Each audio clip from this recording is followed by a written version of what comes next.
Good morning everyone. কেমন আছেন সবাই? নিশ্চয়ই খুব ভালো আছেন, আর আমিও খুব ভালো আছি। আর আমার নতুন একটা ভিডিওতে আপনাদের সবাইকে স্বাগত জানিয়ে আজকের ভিডিওটা আমি শুরু করছি। আজকে অনেকটা সকাল সকাল উঠেছি, প্রায় 6:30 বাজে তখন উঠেছি। কিন্তু উঠে বসেছিলাম, ভাবছিলাম যে এত ঠান্ডায় জল ঘাটবো, সেই জন্য 7টা বাজলে ভাবছিলাম উঠবো করছিলাম। তা 7টার সময়তেই উঠেছি, ভাবছি যে কালকে থেকেই 6:30তেই উঠবো, আর মেয়ের স্কুল আছে, মেয়ের টিফিন বানানো, তারপরে 9টা 10-15 মধ্যে ওর খাওয়া কমপ্লিট করতে হবে। তা যাই হোক, ঠাকুরঘর করে নিয়েছি, আমার গোপালও তোলা হয়ে গেছে, ওই যে গোপালও তুলে নিয়েছি, আর গোপালকে সোয়েটার টোয়েটার পরিয়ে ফ্রেশ করিয়ে বসিয়ে দিয়েছি। আর পার্শে মাছ বার করেছি, এই যে সকাল সকালই পার্শে মাছ বার করেছি, শর্টকাটে পার্শে মাছটাই করা যাবে। পার্শে মাছ খাইয়ে পাঠাবো মেয়েটাকে, আর হচ্ছে ওর ভাবছি চাউ দেবো, আমরাও শহরে টিফিন খেয়ে নেবো আর মেয়েটাকেও দিয়ে দেবো চাউ।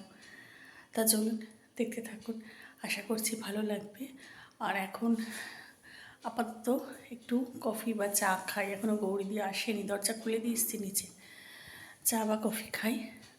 চলুন। হ্যাঁ, আচ্ছা, এখানে চাউ সিদ্ধ করে জল ঝরাতে দিয়েছি, আর এখানে চালও ভিজিয়ে দিয়েছি। ফ্রিজে একটু ভাত আছে, কিন্তু মনটা চাইলো না, মনে হলো মেয়েটা টাটকা ভাতই খেয়ে যাক। আর এখানে 2 কাপ চা করেছি, আমার আর গৌরীদির চা করেছি, এবং চাটা খাবো, খেয়ে তারপর দম লাগাকে কাজ করেগা। চলুন।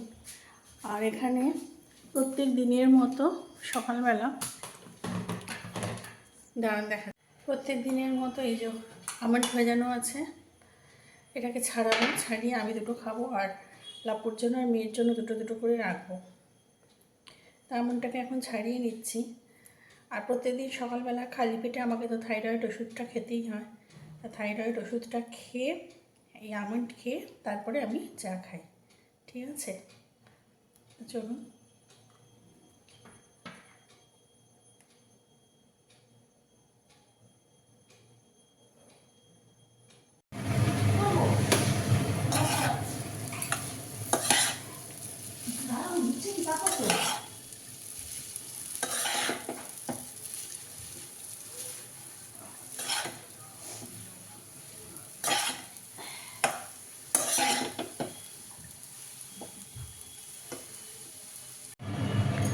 আর এখন এখানে আমি পার্শে মাছটা ভেজে নিচ্ছি, আর খুব ব্যস্ত আছি তো, যার জন্য তখন আর কথা বলে রান্না করার মতো, কথা বলবো একদিকে, কাজ দেখাবো একদিকে, সেই পরিস্থিতি ছিল না, কারণ মেয়ে খেয়ে যাবে। আর এখানে পার্শে মাছের ঝোল আর ভাত বসিয়েও দিয়েছি। আর 2 পিস পার্শে মাছ নিয়েছি, কারণ আমি খাবো না, ওর বাবা আর মেয়ে খাবে, কারণ আমার কালকেকার মোরলা মাছ চচ্চড়িটা আছে। আর এখন এখানে চা করে নিচ্ছি, লাপ্পু উঠেছে, লাপ্পু চা খাবে, তা লাপ্পুর চাটাই করছি এখানে।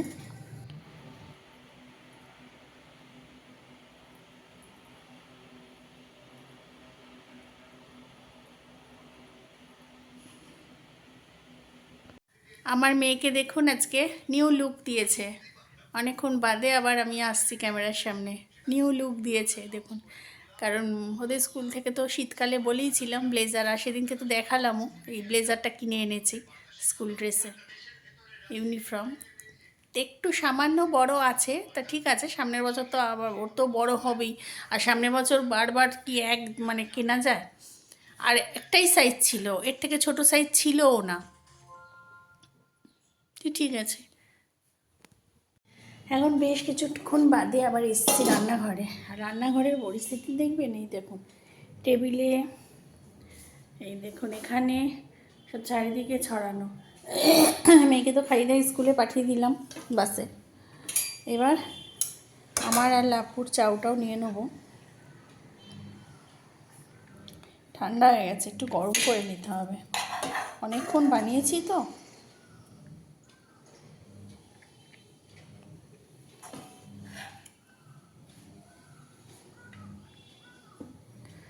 চলুন চাউটা খেয়ে নিই, একটু গরম করতে হবে, হ্যাঁ, ভালো ঠান্ডা হয়ে গেছে চাউটা, সেই সকালবেলা কখন করেছি, ঠান্ডা হবে না। চলো একটু তাতিয়ে নিই। এখন ছাদে চলে এসেছিলাম, সব জামা কাপড় ওয়াশিং মেশিনে কাচতে দিয়েছিলাম, আজ একটু লেট হয়ে গেল, সেই জামা কাপড়গুলো সব মেলে দিয়েছি। এই যে, আর এই তারটাকে ফাঁকা রেখেছি, বিছানার চাদর কাচতে দিয়ে এসছি, বিছানার চাদরটাকে এই তারে মেলবো। আর এদের উপদ্রব দেখবেন, দাঁড়ান দেখাচ্ছি। এই দেখুন, দেখছেন এইখানে একটা, এই যে বসে আছে একটা, আর এইখানে দেখুন এই দুটো বেশি বদমাইশ, এই দুটো প্রচণ্ড দুষ্টুপানা করে। এতক্ষণ আমি ছাদে এসে দেখছি দিদিভাইদের ওই ছাদে, ওই যে দিদিভাইদের ছাদ রয়েছে, ওই ছাদে চলে গেছিলো, দিদিভাইদের ছাদে থাকছে। যেই আমাকে ডেকেছি আর এসছে। এইটা হচ্ছে মহা দুষ্টু, এইটা হচ্ছে মহা দুষ্টু, তাই তো পুষু? তুমি মহা দুষ্টু হয়েছো,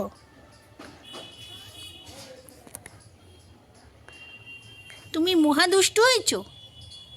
তুমি মহা দুষ্টু হয়েছো, তুমি মহা দুষ্টু হয়েছো। তুমি কি, তুমি আর এক দুষ্টু? হ্যাঁ, তুমি আর এক দুষ্টু, ওই যে পালাচ্ছে।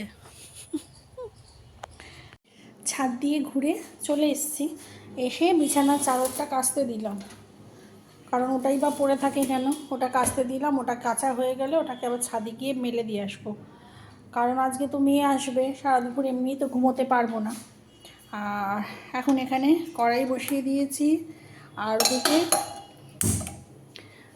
ওদিকে এই যে ঢেঁড়স পেঁয়াজ সব কুচিয়ে নিয়েছি, আর এখানে সর্ষে পোস্ত সব বেটেও নিয়েছি। মানে ঢেঁড়সের ঝালটা শুধু করলেই ব্যাস হয়ে যাবে। করলে তারপরে রান্নাঘর পরিষ্কার করব, রান্নাঘর পরিষ্কার করে গড়ির বাসনগুলো তুলব, তারপরে রান্নাঘরের এই যে যাবতীয় ন্যাকড়াগুলো দেখছেন, এইগুলো কদিন ধরে রান্নাঘর মুছছি, কিন্তু ভিজিয়ে দেবো এগুলো, গরম জল করে সার্ভ করে ভিজিয়ে দেবো। রসুনটাকে ভিজিয়ে রেখেছি, এটা দেখে যদি এবেলা না হয় ওবেলা বসে বসে ছাড়িয়ে ফেলবো। চলুন তাহলে আমি রান্নাটা করতে থাকি, আর আপনারাও দেখতে থাকুন। তবে ঢ্যাঁড়সগুলোকে না একটু ভেজে নেব হালকা করে। এই ঢ্যাঁড়সের ঝালটা খেতে এত ভালো লাগে। প্রথমে কালো জিরে ফোড়ন দেব, অল্প একটু দেবো,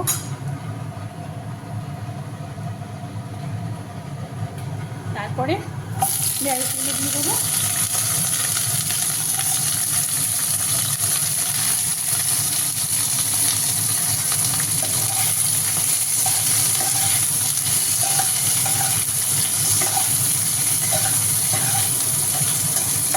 ঢ্যাঁড়সগুলো একটু জাস্ট হালকা ভেজে তুলে নেব, নিয়ে তারপরে পেঁয়াজটা ভেজে তারপরে এটা দিয়ে দেবো মশলাটা। আর আমার কুচি না চললে মনে হয় যেন কারখানা চলছে।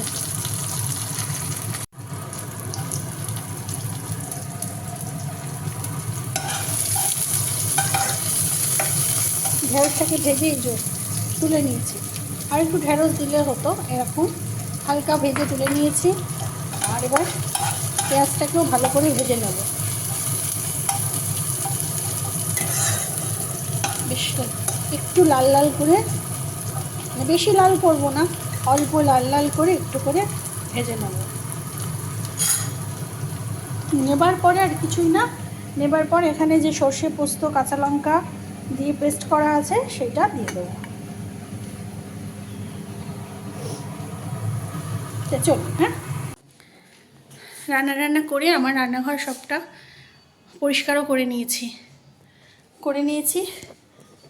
আর এই ঘরটার অবস্থাটা একবার দেখাই। এই দেখুন, আমার সোফাটা কোনো দিনও ঠিকঠাক গোছানো থাকে না, এই মেয়ের জন্য, ঠিক আছে? কী অবস্থা, বই খাতা।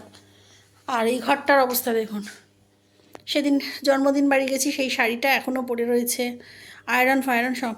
এই ঘরটাকে এখন মানে চট জল দিই, আজকে মেয়ের আন্টি আসবে পড়াতে, এই ঘরটাকে পরিষ্কার করে ফেলতে হবে। তা চলুন ঝটপট এই জামা কাপড়গুলো গুছিয়ে ফেলি।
চলুন জামা কাপড় গুছিয়ে জায়গায় রাখা হয়ে গেছে। আর কি বলুন তো, এখানে না আর ধরছে না। এখানে মেয়ের সামনে ছুটি আছে একটা লম্বা স্কুলের, ভেবেছি সেই ছুটিতেই এই ওয়ার্ড্রপটা পুরো গোছাবো। আমারও কিছু জিনিসপত্র বাতিল করার আছে, মেয়েরও প্রচুর জিনিসপত্র বাতিল করার আছে। আর এখানে একটা এনজিওর সাথে লাপুর যোগাযোগ আছে, সেখানে ভেবেছি যে লাপু বলে রেখেছে সেই এনজিওতেই জামা কাপড়গুলো সব পাঠিয়ে দেবো। আর এখানে আমার শাড়িটা ভাঁজ করে নিয়েছি। শাড়িটা না দেখতে খুব সুন্দর, কাছ থেকে দেখুন একটা, দেখতে পাচ্ছেন এত সুন্দর শাড়িটা না। শাড়িটাই ফার্স্ট আমি বোধহয় 4 বছর বাদে এই শাড়িটা সেদিনকে ভাঙলাম, নতুন ছিল। আর এগুলো সব চান করে উঠে পরবো। এইটা আয়রন হবে ওই জন্য রেখেছি। এটা তো কিচেন টাওয়াল, এই রুমালটা শুধু এখানে থাকবে, ব্যাস। চলুন হয়ে গেছে এই ওয়ার্ড্রপ গোছানো। আর সেদিনকে ম্যাচিং করে নেল পলিশ পরেছিলাম, দেখুন এই দেখুন, বুঝতে পারছেন, ভালোভাবে পরিনি, কোনো রকমে পরেছিলাম। চলুন, গুড ইভিনিং ফ্রেন্ডস। প্রচণ্ড ভাববেন না কাঁদছি, এই যে পেঁয়াজ কেটেছি, পেঁয়াজের ঝাঁজে চোখ পুরো ঝলসা হয়ে যাচ্ছে। আর মেয়ে তো স্কুল থেকে অনেকক্ষণ, তারপর তো আর কোনো ভিডিও করিনি। মেয়ে তো স্কুল থেকে চলে এসেছে বিকেলবেলা 5টার সময়। আর এখন একটা ইন্টারনেট ছিল, ইন্টারনেটটা খেলো, ইন্টারনেটটা আর তোলা হয়নি, ইন্টারনেট ছিল। আর হচ্ছে পেস্ট্রি একটা খাচ্ছে, এখন পেস্ট্রি খাচ্ছে কারণ মিয়ামরের জন্মদিন গেছে কালকে, গতকাল জন্মদিন গেছে। ওরা সব অফারে দিচ্ছে। হ্যাঁ 9 ডিসেম্বর ওরা সব অফারে দিচ্ছে, খুব সস্তায়। ইন্টারনেটটা বিশেষ করে মানে 32 টাকায়। আরও সব আইটেমে অফার নেই, কিছু কিছু আইটেমের মধ্যে অফার আছে। তা যাই হোক, ও পেস্ট্রি এখন খাচ্ছে। আর হচ্ছে ওর আন্টি পড়িয়ে চলেও গেছে। আর আজকে রাত্রিবেলা রান্না হবে হচ্ছে পরোটা আর কুমড়ো আলু কড়াইশুঁটি দিয়ে তরকারি। এর জন্য ময়দা এখানে মেখে রেখেছি। আর এখানে লাপু কুমড়ো এনে দিয়েছে, ওই যে পেঁয়াজ কুচিয়ে নিয়েছি, শুধু কুমড়ো আলুর তরকারি আর পরোটা করব। রসুন ফোড়ন পেঁয়াজ কুচো দিয়ে কড়াইশুঁটি দিয়ে খুব ভালো খেতে হয়, তাই না, শীতকালে কুমড়ো আলুর এই তরকারিটা। তা চলুন, এই তো রান্না, আর কিছু সেরকম দেখানোর নেই। তাই আজকের মতো আমার ভিডিওটা এখানেই শেষ করছি, আমার বকবকটাও এখানে শেষ করছি। সবাই খুব খুব খুব ভালো থাকবেন, সুস্থ থাকবেন, সাবধানে থাকবেন। আর আমার চ্যানেলে যদি কেউ নতুন হয়ে থাকে তো প্লিজ আমার চ্যানেলটাকে সাবস্ক্রাইব করে দেবেন। আর অলরেডি যারা আমার চ্যানেলকে সাবস্ক্রাইব করে রেখেছেন তাদের জানাই অসংখ্য অসংখ্য অসংখ্য ধন্যবাদ। তাহলে নতুন একটা ভিডিও নিয়ে খুব তাড়াতাড়ি আসবো, ততক্ষণের জন্য গুড নাইট অ্যান্ড টাটা।